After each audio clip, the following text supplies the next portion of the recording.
vem com a gente, vem comigo, porque o nosso estúdio tá maravilhoso. Vamos lá! Sobe o som, Pacheco! Tem que ter som alto, pra gente ter energia. E o dia tenso, foi tenso. Eu fui com pouco tempo hoje, começa assim. Não me poupou tempo nenhum. Comigo no estúdio tá essa super dupla, não derrubei seu negócio aqui. O nosso tetracampeão Miller! O nosso super comentarista Alex Miller! Não é muita coincidência. Van Halen. É, hoje é dia de falar, como o Miller sabe, eu adoro isso. Falar sobre a vitória do Coringão sobre o Vasco. Que atuação do Timão! O Thiago Salazar já está no Parque São Jorge para trazer tudo da grande fase da equipe. Olha lá o Salazar, boa noite, Salazar. Tem também o novo líder do Campeonato Brasileiro, o Palmeiras! Segue o líder. Segue o líder. O ônibus passando. Você gostou daquela? Adorei. Que desempenho do Verdão, hein? E o São Paulo? E o seu São Paulo? O que sobrou foi uma vaga na Libertadores. Segue na busca, né? Segue na busca. Será que dá? Silvestre e José Paz, os dois lindões, estão lá e vão atualizar todo esse noticiário pra gente. Boa, Silvestre, boa, José Paz. Tem ainda a rodada decisiva da Série B e muito mais. Antes, dicas pra vocês. Bom, a gente está de volta. O Corinthians conquistou mais uma vitória ontem e se livrou do rebaixamento. Solta os fogos. Comemora, fiel torcida. Cadê os fogos? Olha só, hein? Isso é bombinha. Solta fogo, Pachecão. Solta fogo. Pum, pum, pum. Réveillon. Passa o avião, Pacheco. Passa o avião.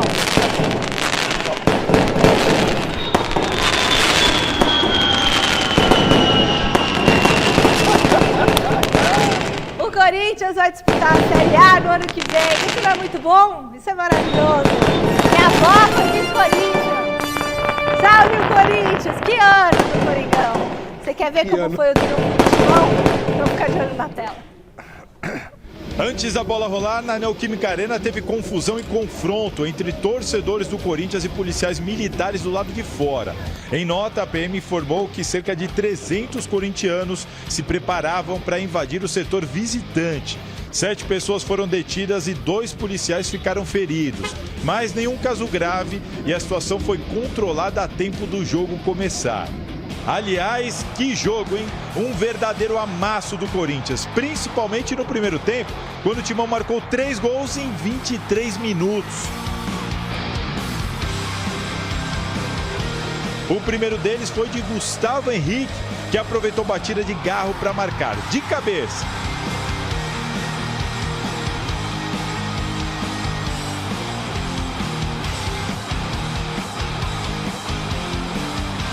Depois, Romero rolou e Garro, sempre ele, mandou a bomba da entrada da área. 2-0.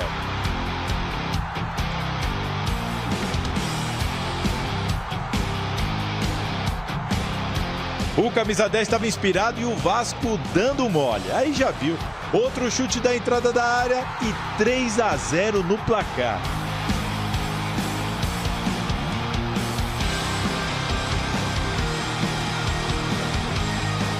O Vasco estava perdidinho em campo. No segundo tempo, apesar da entrada de Felipe Coutinho, não mudou muita coisa não. O Corinthians continuou com sede de gol, pressionando e entrando na área carioca com facilidade. Na única chegada do Vasco, saiu o gol de honra dos cariocas. Puma Rodrigues bateu de longe e venceu Hugo Souza. Mas a reação parou por aí e mais uma vez a Fiel fez a festa após o apito final. Alguém aí pode perguntar, cadê Memphis Depay e Yuri Alberto? Bom, o atacante holandês está suspenso e o camisa 9 está tratando uma lesão. Mas hoje o Corinthians nem sentiu falta da sua dupla de ataque titular e chegou à 6ª vitória consecutiva nesse Brasileirão. El esfuerzo que están haciendo los jugadores es increíble, la mentalidad que tienen. Hoy nos faltaban 4 jugadores importantes y el equipo realmente pudo pudo mantener la estructura que tenemos, con la personalidad, con el juego. E aí, o que vocês podem falar desse jogo arrasador do Corinthians? O Corinthians fez o que tinha que fazer contra um time muito ruim. Tem muitas vezes quando uma equipe melhor que a outra entra em campo, tem dificuldade de fazer gol, porque essa equipe ruim fica lá atrás, toda fechada, fica difícil penetrar, fica difícil arrumar espaços, e aí depende da criatividade dos jogadores. O Corinthians fez o que tinha que fazer. Encarou um time muito ruim como esse do Vasco, sem nenhuma confiança, e atropelou no primeiro tempo. Fez logo de cara 3-0, o suficiente para ficar com o jogo na mão e levar até o final. Tanto é que depois não fez mais nenhum gol, pelo contrário, tomou um, mas porque administrou o jogo. O segundo tempo foi fraco do Corinthians, mas o primeiro tempo foi muito bom, o suficiente para somar 3 pontos, não ter mais risco matemático de rebaixamento e seguir firme na busca por uma vaga para pré-Libertadores, que eu tenho certeza de que isso vai acontecer. Michele, é normal um time quando faz 2, 3 gols no primeiro tempo, ele, como diz na gíria, tirar o pé, né? Dar uma relaxada. Mas foi uma relaxada com responsabilidade. O Corinthians sabia que não corria nenhum risco, né? Diante do adversário tão fragilizado tecnicamente. Acho que a vitória foi merecida pela construção que a equipe colocou na prática, né? Os laterais funcionando muito bem e o Garro chegando de trás, assim como os outros. Bidon, um garoto que eu gosto muito, tem uma técnica apurada. Independente dos desfalques, que não foram sentidas suas faltas, Michele, acho que o Corinthians, nessa subida de confiança, sem dúvida nenhuma, está nos 90% com chance, né, de conseguir uma vaga na Libertadores. Então, 90%? 90%. E você, Alex? 99%. Sério? É. Mas pré-Libertadores. Não tem como ser direto. Não tem jeito. Pré-Libertadores. E mais do que isso, né, Michele? O Corinthians, subindo mais uma posição na tabela e terminando nela o campeonato, se garante também na Copa do Brasil, algo que nós já imaginávamos que não iria acontecer. Que ano! Então, que ano? Não diria que é um ano, né? Que Mas ano, é termina histórico. melhor do que poderia terminar, sem dúvida nenhuma. Que novela, que história, que enredo. Só Corinthians mesmo. Aliás, a gente tem que recuperar que no começo do ano a gente fez uma votação do que ia acontecer com cada time. Vocês lembram disso? Lembro. Vai ter, o time vai lutar pra não cair, o time vai não sei o que lá. Eu pus o Coringão lá em cima, viu? Libertadores, um monte de coisa. Quero Mas ver são se projeções. O diretor vai recuperar. porque o diretor Michele, não vai são recuperar. projeções assim que a gente faz baseado no elenco que o time tem, né? Claro. Exatamente. No momento. O Corinthians não tinha na Eu primeira. sempre acreditei. O Corinthians não tinha na primeira janela esses jogadores, Depay, o André Ramalho, né? Acho que esses jogadores, eles chegaram no segundo semestre com mais qualidade. Deu uma qualidade muito grande para a equipe técnica e isso deu um refresco para os jogadores lá da frente. Então isso foi importante para o Ramon Dias montar uma equipe que está vencendo todas as suas partidas. Então acho que isso foi bom para todo mundo, principalmente para o treinador, que ele olha para o banco e vê peça de reposição com qualidade. É isso aí. Olha, um dos trunfos do Corinthians para escapar do rebaixamento, porque um grande trunfo é a torcida, né? Mas um outro grande trunfo é o técnico Ramon Dias. Que arrancada do timão com o treinador. Boa noite, Thiago Salazar. Por favor, Salazar, passa pra gente os números do comandante. Boa noite, Michele. Para você, para todo mundo que está acompanhando o Gazeta Esportiva, pois é, o Ramon Dias, ele chegou ao Corinthians na virada ali do primeiro para o segundo turno. E a gente tem uma tela para fazer uma comparação que deixa bem evidente o tamanho, a dimensão dessa...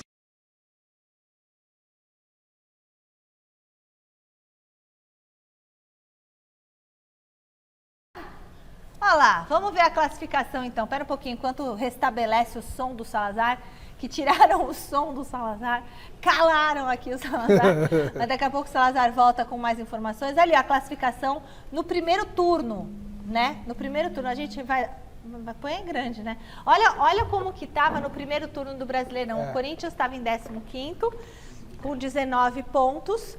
Tinha 19 jogos e 4 vitórias. Primeiro turno do Brasileirão. Terminou assim, certo, Alex? Certo. Terminou assim. Lá, 15º. E aí tinha lá o Internacional em primeiro e tal. Agora no retorno. Ó o Coringão. 28 jogos, 28 pontos, 16 jogos, 8 vitórias, em quinto. Que maravilha, em quinto. Agora Salazar está de volta. Continua falando, Salazar. Agora restabeleceram o seu contato imediato de terceiro grau aqui com a gente. Tá contigo. Pois é, Michele, era exatamente essa comparação que eu queria mostrar, né? O Corinthians terminou o primeiro turno na 15ª colocação, 19 pontos em 19 rodadas, um pontinho por rodada, só 4 vitórias. Segundo turno, o Corinthians tem 16 jogos, né? Então, assim, o Corinthians ainda fez 3 jogos a menos em relação ao retorno, já tem 8 vitórias, o dobro. 28 pontos nesse segundo turno e a 5ª colocação no retorno. O Corinthians, então, desde que virou o turno, tem a 5ª melhor campanha do Brasileirão. É uma reação realmente notável, rara. A gente mostrava quantos clubes naquela situação conseguiram escapar. Só tínhamos 2 exemplos, do Vasco e do Fluminense, há muitos anos atrás. Então, assim, dá aquela credencial para o Ramon Dias continuar como técnico do clube em 2025, ou não dá? Claro que dá, né? Seria um absurdo tirar o Ramon, eu acho. Mas eu quero saber a sua opinião daqui a pouco. Tá. Alex Miller e Miller, deixa eu retomar o fôlego. Então, eu também. Agora sim, tirar Ramon Dias depois de um retorno, né, de um segundo turno que estaria em 5º lugar, é justo ou não? Não, não é justo, sem dúvida nenhuma. Até porque ele chegou, Michele, no meio do campeonato. O time lá embaixo, sem essas boas contratações do segundo turno, né, Xará? Sem dúvida. Então ele sofreu muito com o time limitado e o Corinthians ficou mais de 16 rodadas, né, Xará? Na zona de rebaixamento. 19. Então, naquela oportunidade, Michele, todos nós aqui, a gente dizia o quê? Olha, o Corinthians vai sofrer até o final. O Corinthians vai... Eu falava que não ia cair. Só vai sofrer, mas não vai cair. Chegou depois que chegou nessa segunda janela aí, no meio do ano, essas boas contratações, poxa, aí o treinador respira, aí o treinador pode armar uma equipe melhor. Fazer um trabalho. Né? Exatamente, aí ele deu um refresco pro Garro, né? Ele deu um refresco pro Fagner, quer dizer, então o time começou a jogar, antes o Garro e o Roberto, eles corriam para trás. Agora não, eles correm para frente, por quê? Porque lá atrás não tem só jogadores bons, mas tem qualidades com responsabilidade e marcam muito bem. Então acho que ele pode revezar esses volantes ali, Bidon, não, Xará? É verdade. O Alex Santana, quer dizer, são jogadores que qualquer um que entrar ali tá de bom tamanho. Contra o recado. Exatamente. Então a confiança do time, ela foi retomada e principalmente a qualidade foi colocada em prática por isso que a gente está vendo aí 6 vitórias consecutivas. E quando o Corinthians perdeu a vaga para a final da Sul-Americana, muita gente queria derrubar o Ramon Dias. Então, para você ver como os resultados acabam... Acho que a maioria dos comentários, Xará? A maioria dos comentários era, olha, tem que tirar. Tem que tirar, não tira dá... e paga 19 milhões e tanto. Pois inclusive as informações que vinham do Corinthians davam conta de que o Corinthians estava analisando o mercado, que o Ramon Dias dificilmente continuaria, que já estavam pensando num outro técnico, que o Luiz Castro seria anunciado, esse que está conversando com o Santos. Na época surgiu, né? Aí o Carille, tentaram o Fábio Carille. Aliás, isso que acabou deixando o Carille em desgraça no Santos, porque o Carille aceitou conversar com o Corinthians. Será que o Carille está acertado com o Corinthians? Não, e a gente não sabe? Tá nada. Se tiver acertado, desacerta, porque não tem como tirar o Ramon agora. Não tem. Não seria justo. Não se justifica. Ele pegou o time para salvar do rebaixamento. Nenhum corintiano, nem o mais fanático corintiano, quando o Ramon Dias chegou, aquele que falava, não vai cair! Ninguém falava que iria para a Libertadores. Era um devaneio, era uma loucura falar que iria para a Libertadores. Bem louca mesmo.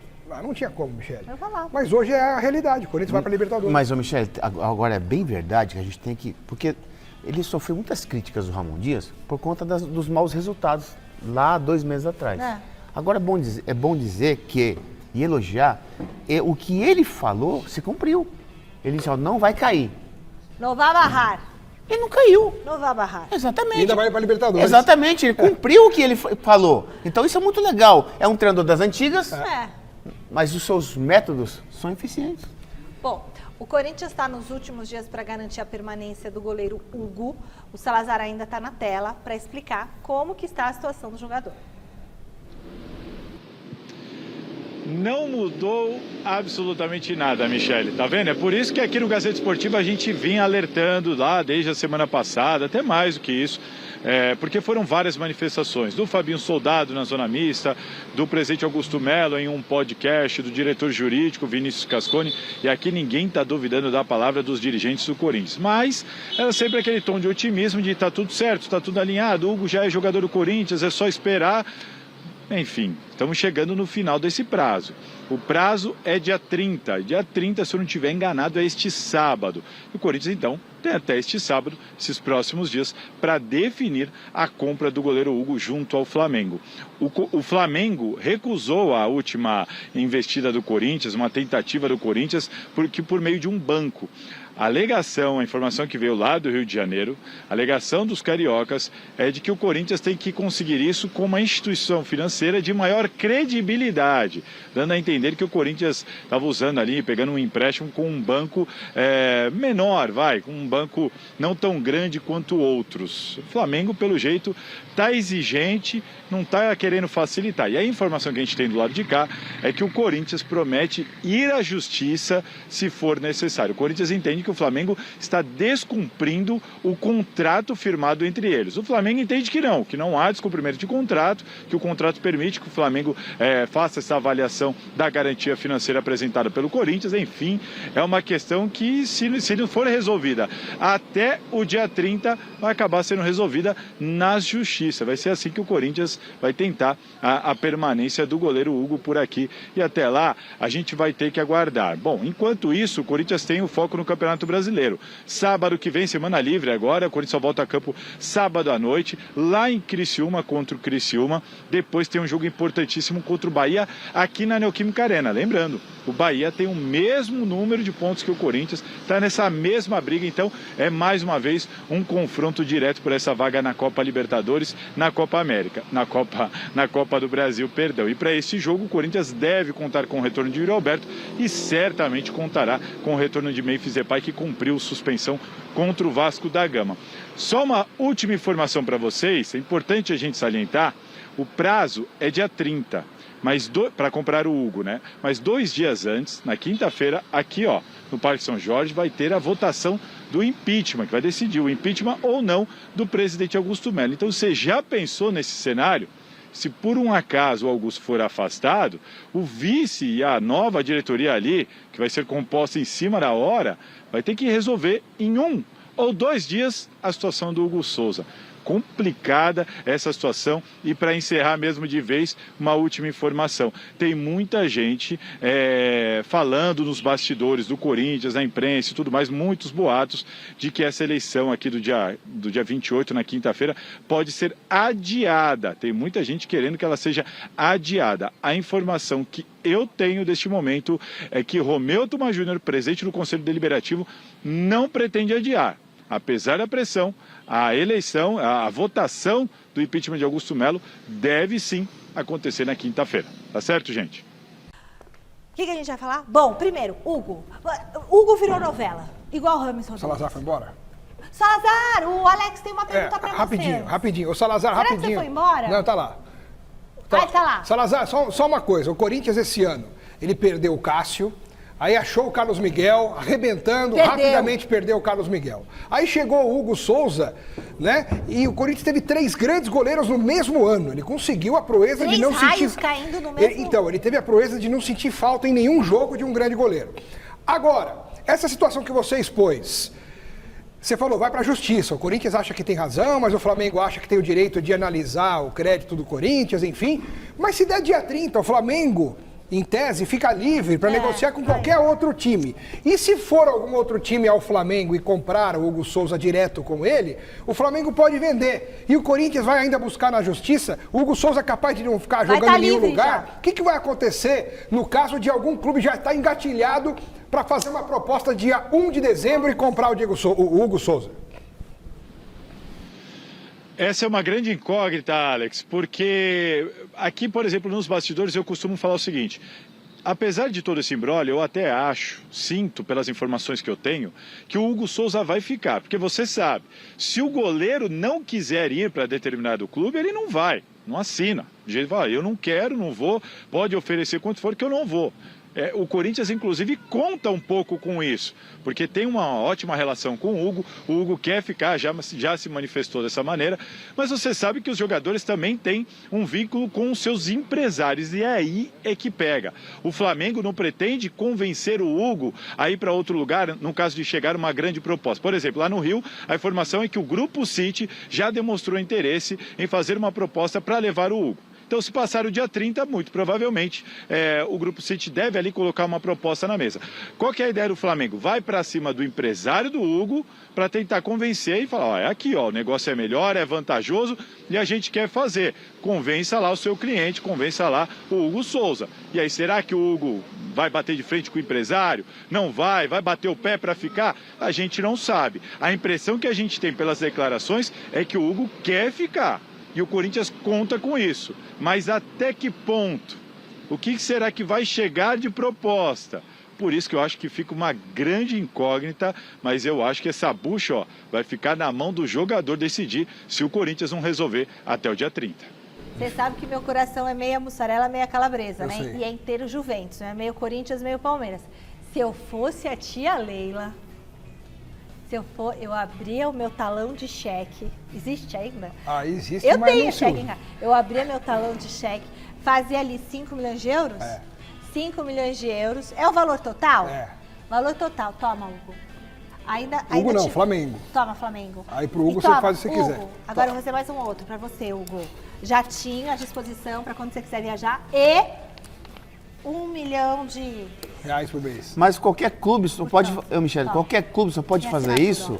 Boa. Qualquer clube só pode fazer Bonita, isso depois do prazo do Corinthians terminar. É isso. Até o dia 30... Domingo, dia 1º já pode. Exatamente. Até sábado agora... Tem que segurar. A primazia é do Corinthians. O problema é que o Até Corinthians sábado só? Até sábado. O problema é que o Corinthians não está conseguindo desenrolar essa questão Da grana. do crédito. Do banco lá pra... Mas o Corinthians deve pagar integral já o Hugo. Não É que tem não tem dinheiro. Mas pede emprestado. Então, mas eles estão tentando alguma coisa. Agora, o último detalhe, a palavra final não é do atleta. Não é? Não, hoje não. Sério, 99% das vezes é do empresário. É mesmo, Miller? Nossa, eu não sabia disso. Então, por mais que ele possa querer, né? Nesse caso, querer não é poder. Porque o Hugo, entre aspas, ele pertence ao Flamengo. Sim. E aí tem que ter um acordo com o jogador. Que o Flamengo pode falar, Hugo, tudo bem, você quer jogar no Corinthians? Beleza, tomara que você consiga, mas eu preciso ter o dinheiro do Corinthians. Como o Corinthians não conseguiu me convencer de que o dinheiro dele é bom... O que aconteceu com o Carlos Miguel? Pois é, mas o Carlos Miguel quis sair. Não, mas é que tá, o empresário... Puxa. Claro. Bom, a disputa que o São Paulo tem pela frente, né, pela próxima vaga na Libertadores, está cada vez mais acirrada. O José Paes, ele é filho de um economista e ele fez as contas e ele vai trazer aqui agora para você. Boa noite, Zé! Boa noite, Mi. Boa noite para você, para todo mundo que está acompanhando aí mais uma edição do Glorioso Gazeta Esportiva. Pois é, São Paulo jogou no sábado, né? Empatou lá em 2-2 com o Atlético Mineiro no estádio do Morumbis. Agora tá ali, segue ali na 6ª posição do Campeonato Brasileiro. Agora tem 59 pontos. Tá garantidíssimo na Copa Libertadores da América do ano que vem, pelo menos na fase de pré-Libertadores. E aí, o São Paulo quer a vaga direta, tá buscando a vaga direta na Libertadores de 2025. A gente tem a tabela aí do Campeonato Brasileiro, uma parte da tabela para mostrar para vocês qual que é a situação de momento. Porque o Fortaleza é hoje a primeira equipe ali no G4 da competição, o grupo dos 4 primeiros vai direto para a Libertadores, vai para a fase de grupos da Liberta de 2025. O Flamengo está ali em 5º com 62. Então a briga do São Paulo nesse exato momento é com o Fortaleza. O Fortaleza vai jogar amanhã com o Flamengo, então é um confronto direto. A gente lembra que se o Flamengo terminar o Campeonato Brasileiro entre os 4 primeiros, então abre-se uma vaga direta para a Libertadores via Brasileirão. E se o Botafogo ganhar a Libertadores, ganhar diante lá do Atlético Mineiro a partida do próximo sábado, abre-se uma nova vaga direta também no Brasileirão. Então o G4 viraria G6 a depender desses dois times aí, dois times cariocas. Então lembra, Fortaleza e Flamengo Flamengo amanhã, confronto direto. Você, torcedor São Paulino, tem que ficar de olho nessa parada, nessa peleja aí. O técnico Luiz Ubeldia conversou com a imprensa depois do empate com o Atlético Mineiro lá no último sábado e falou sobre essa classificação direta do São Paulo para a Libertadores, dessa possibilidade, e ficou muito feliz com a já vaga aí na pré-liberta de 2025. Roda o Ubeldia aí, diretor. Valoro lo que hizo el equipo porque creo que el rival tiró 3 tiros totales y nos más. Y creo que con este punto entramos a pre-Libertadores. Entonces eso es bueno para el club. Como dije en alguna ocasión, yo quiero que São Paulo juegue muchas copas internacionales, Libertadores, porque siento que puede ser el año de São Paulo con respecto a la Copa Libertadores 2025. Tá, então, Luiz Ubeldia aqui no Gazeta Esportiva, bastante esperançoso em relação a 2025, em relação à Copa Libertadores da América para o São Paulo. E hoje teve polêmica aqui no São Paulo, viu? Mas não envolveu diretoria, nada disso, torcida. Envolveu Wagner Ribeiro, que é empresário de atletas, já foi empresário do Neymar, do Kaká, de grandes jogadores, e o Moreira, lateral direito do São Paulo. Qual que foi a polêmica? O Wagner Ribeiro foi lá para a internet, foi para o Instagram, para criticar o trabalho do Luiz Ubeldia. A gente tem aí até em destaque alguns trechos do post do Wagner Ribeiro, que disse que o técnico Luiz Ubeldia afastou e humilhou, por exemplo, o Moreira aqui no São Paulo, que o Luiz Ubeldia teria humilhado também um médico do Tricolor aqui no CT por causa da lesão de um atleta, e também disse, segundo aí o Wagner Ribeiro, que o técnico Luiz Ubeldia afastou e humilhou 5 jogadores lá de Cotia, ameaçando mandar de volta os garotos lá para o Centro de Formação de Atletas em Cotia. Enfim, uma polêmica danada. Citou nominalmente o Moreira. O Moreira foi para a internet, foi para o Instagram para rebater, disse que está fechado com o Ubeldia. Também temos o post aí do Moreira, defendeu a comissão técnica e disse que não é representado pelo Wagner Ribeiro, que é representado por uma outra agência, que o Wagner Ribeiro, dando a entender aí, né, claro, o Moreira, que o Wagner Ribeiro não pode dizer por ele, atleta do São Paulo. Polêmica, hein, Michele? Meu Deus do céu. Devolvo para vocês, o São Paulo folgou hoje, volta a trabalhar amanhã e só joga no próximo domingo contra o Grêmio fora de casa, mais uma rodada importante do Campeonato Brasileiro. Tá certo, querida? Devolvo para vocês, beijo grande, tchau! Beijo grande, Zé. Tchau. E aí? O que vai acontecer com o São Paulo?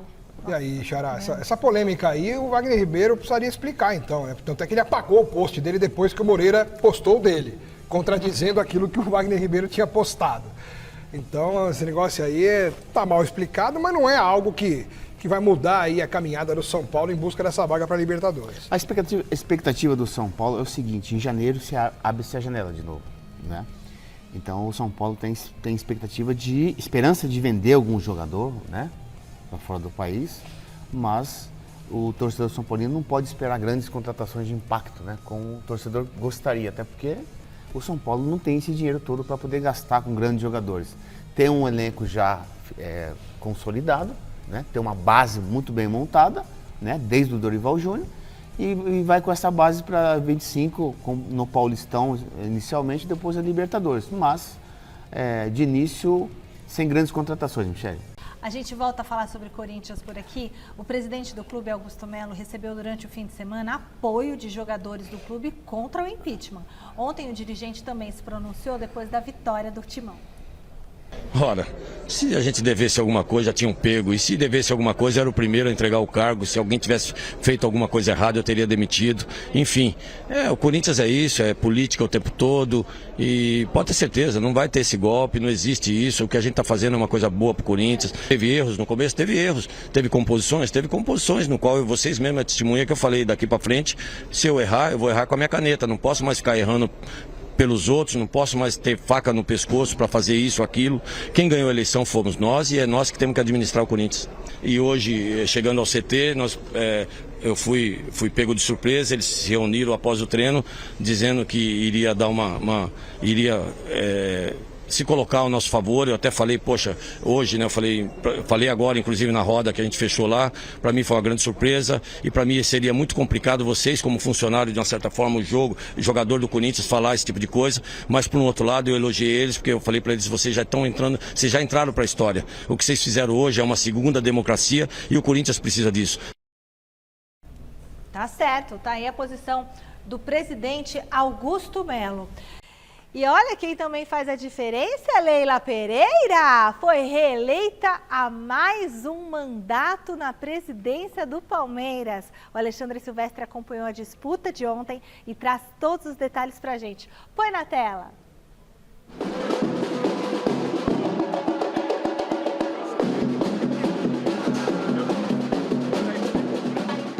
E deu Leila Pereira como previsto, ao contrário da última eleição em que ela foi aclamada presidente do clube, a oposição desta vez ganhou força, ficou com 858 votos. A Leila contabilizou 2.295.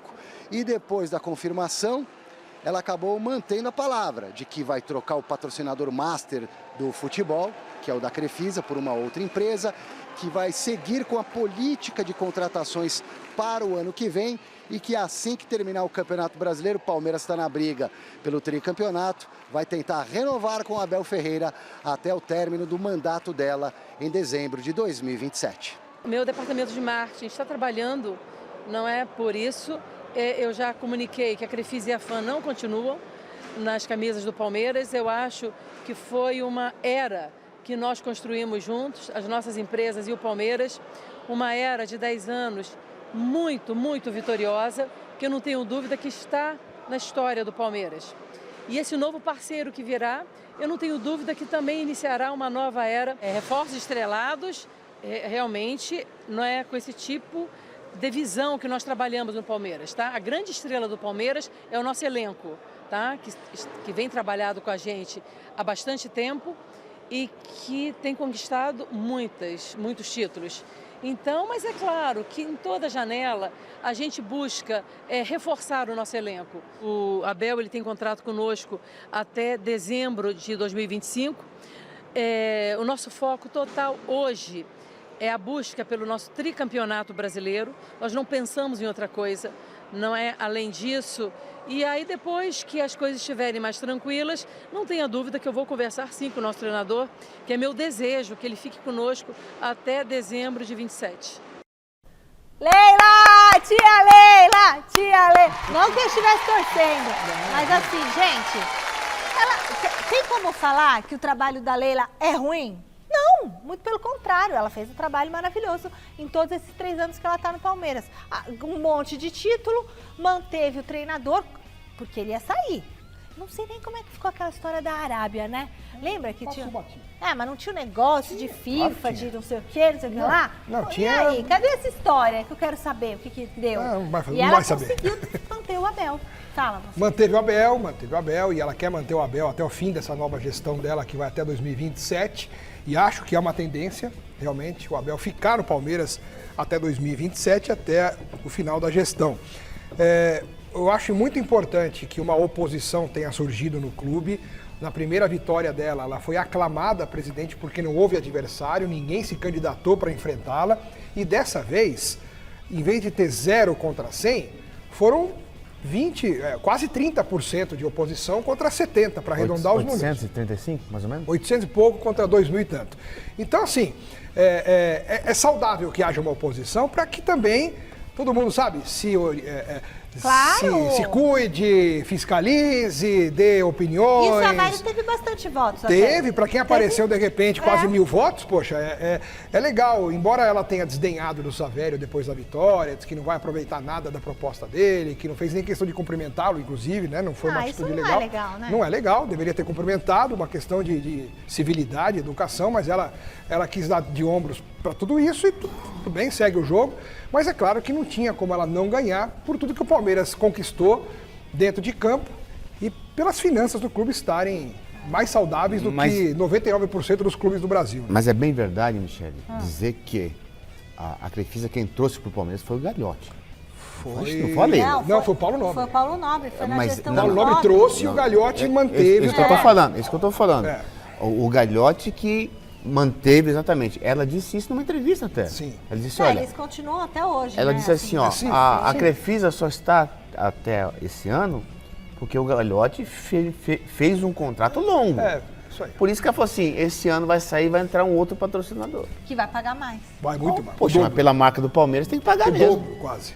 O Alexandre Silvestre volta agora pro programa, mas agora é ao vivo e direto da Academia de Futebol. Silver, é clima de decisão no Verdão? Porque amanhã tem o Botafogo pela frente. Como é que tá essa preparação do time? É final! O Palmeiras treinou agora à tarde, tanto que temos aqui um grupo de torcedores palestrinos pegando autógrafos, batendo selfies, gravando vídeos com jogadores que vão deixando a academia de futebol. Logo mais passa o Abel Ferreira, que normalmente é o último a sair aqui do QG palestrino para esse jogaço de amanhã. Total cobertura do Gazeta Esportiva. Botafogo e Palmeiras dividindo a liderança. Palmeiras é o líder pelo critério de desempate, 70 pontos para cada time. Palmeiras tem uma vitória a mais. Palmeiras pode ser campeão já na próxima rodada, dependendo das contas aí, hein? De repente contra o Cruzeiro, semana que vem lá em Minas. Agora eu vou iniciar o noticiário do Palmeiras falando do Botafogo. Porque o Botafogo, que também já encerrou a preparação dele para o jogo de amanhã no Allianz Parque com capacidade reduzida. O palco está sendo montado lá no Gol Norte, então teremos no máximo 30 mil pessoas amanhã, mas será um inferno verde para cima do Botafogo. E o técnico do Fogão resolveu quebrar o protocolo, colocar as manguinhas de fora e convocou uma entrevista coletiva às pressas para hoje, para meter fogo no parquinho. Eu não entendi essa do Arthur Jorge, não. Ele saiu em defesa do time, da questão emocional que sempre é falada, criticou quem o critica, quem critica o Botafogo, apontou o dedo para o Daverson, que naquele jogo recente, 2 rodadas atrás, do Botafogo contra o Galo, lá em BH, o Daverson acabou dando declarações de que vai torcer para o Palmeiras, tal, esse jogo emocional dos times que também estão envolvidos aí na final da Libertadores, porque vem aí a semana mais importante da vida no Botafogo. É amanhã o jogo contra o Palmeiras, uma mini final de Campeonato Brasileiro, o Botafogo querendo ser campeão brasileiro de novo desde 1995, naquela geração do Túlio Maravilha, e o Botafogo que no sábado define a Libertadores com o Atlético Mineiro em Buenos Aires. Uma final inédita para o Botafogo, que também não tem Libertadores na sala de troféus do Glorioso. E aí o Arthur Jorge falou de tudo um pouco e também do adversário de amanhã, mandante Palmeiras. Diz aí, Portuga. Em relação ao jogo de terça-feira, provavelmente já fomos muito favoritos. Nesta altura não somos nada favoritos, porque estamos atrás. Portanto, se gostam de nos pôr atrás, coloquem-nos atrás em relação ao adversário. O favoritismo é do Palmeiras, joga em casa e nós vamos lá para tentar contrariar esse favoritismo e puxamos para nós aquilo que é a decisão do campeonato, em que possamos depender de nós próprios, que nesta altura sabemos que não é o caso e, portanto, esta é a realidade que nós temos atualmente. Do português técnico do Botafogo para o português técnico do Palmeiras, que depois da vitória sobre o Atlético Goianiense falou também a respeito do jogo de amanhã no Allianz Parque. O Abel Ferreira, que poderá contar com o Murilo, que não jogou contra o Atlético Goianiense, ficou se recuperando de dores musculares. Deve ser a novidade, não dá para cravar, mas deve ser a novidade. Nenhum dos pendurados tomou o terceiro amarelo, então Marcos Rocha, Gustavo Gomes, Vitor Reis também à disposição. E o Abel, logo depois da vitória, que colocou o Palmeiras com o resultado, combinado com o resultado do Botafogo na liderança do Brasileirão, também projetou de uma maneira humilde o jogo de amanhã. Sim, esse jogo é importante, claro que sim, mas ele só é importante porque nós conseguimos chegar até, mas faltam 3 jogos. E não nos podemos esquecer, eu não vou alterar nada daquilo que disse. Ficámos fora da Copa do Brasil com o vencedor, ficámos fora da Libertadores com um dos finalistas, que é o Botafogo. Eu não vou dizer aquilo que não disse, ou o contrário do que disse há uma semana atrás, que o Botafogo tem uma equipa brilhante, tem um treinador excelente, tem grandes jogadores, e seguramente que o mais importante é o próximo, e o próximo é o Botafogo. Bom, agora não tem muito o que falar, que já estamos quase no final do programa. Seu palpite para amanhã, Palmeiras e Botafogo. Meu palpite é Palmeiras 2-1 e o Palmeiras fica 3 pontos à frente do Botafogo, na minha opinião, Xará. Craque. Já 2-0 Palmeiras. muito obrigada pelo seu carinho. Amanhã eu dou meu palpite aqui. Fique agora com o Jornal da Gazeta. Tchau.